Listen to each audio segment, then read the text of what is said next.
There's two incorrect assumptions you and I are making when it comes to interacting or thinking about other generations.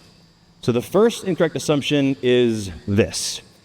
Human tendency is to notice the faults in others, specifically in the areas where we are most competent. As we age and as we gain competencies in our career, it then becomes easier and easier and easier to look back towards the emerging generations and spot all of their incompetencies. So we tend to see all of these deficiencies and think that, and we relate that to decline. When that's really not, we're not comparing apples to apples. It's like we're comparing apples to, from the future oranges, right? These are not the same thing. So that's the first assumption you and I are making. Here's the second one. It's a little bit more nuanced, so hang with me. Here's the second one. Established generations often compare the emerging generations to a polished versions of themselves.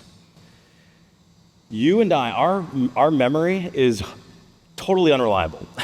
If you talk to any lawyer, judge, you listen to any true crime podcast, they will never rely on the memory of humans because it's full of holes. And you and I have a very unique bias, and that is to ourselves. We tend to color our past much more favorable than is actually accurate.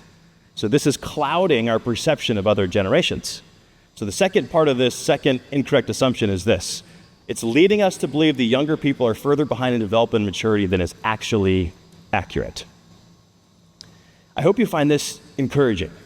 Right? Because if we tend to, so often we look towards the emerging generation, we think, oh gosh, the organization's in decline. Oh gosh, where is our country headed? Oh gosh, where is fill in the blank? And it's likely not true because we're not comparing apples to apples. Does this give a pass to the emerging generations? Heck no. We need to step in. We need to help them grow and step into the best, most capable versions of themselves. But there's a lot of things that are combating our perception. So there's a very unique way we can tackle this and overcome these assumptions, and it's by actually looking at our own biology, our own age. So let's unpack that now. Researchers tell us, psychologists tell us, we have two intelligence structures, and this is a blueprint for how you and I are to show up or how we're to tap into or ignite the different generations on our teams. And so they say at the age of 40, that's the cutoff point, at age 40, if you're younger than 40, you have what's called fluid intelligence. And please note, I did not come up with these terms, so when I show you the next term, do not throw anything at me, okay? Can we all agree on that? If you're older than 40, you have what's called crystallized intelligence. In my mind, to me, that's like getting more refined, right, and more valuable.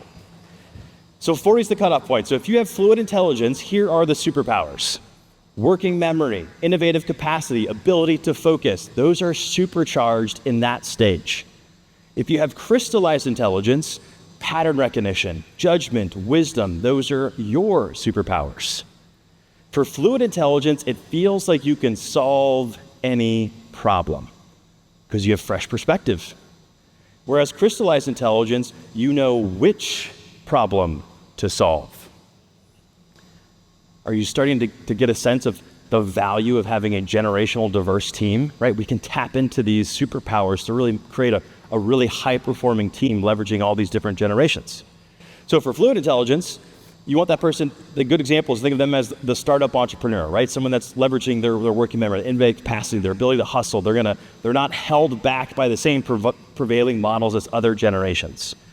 Whereas crystallized intelligence, you want them to be the investor. They're the ones that, again, are spotting the trends, spotting the talent that need to come on board. They're pointing the fluid intelligence in the right direction.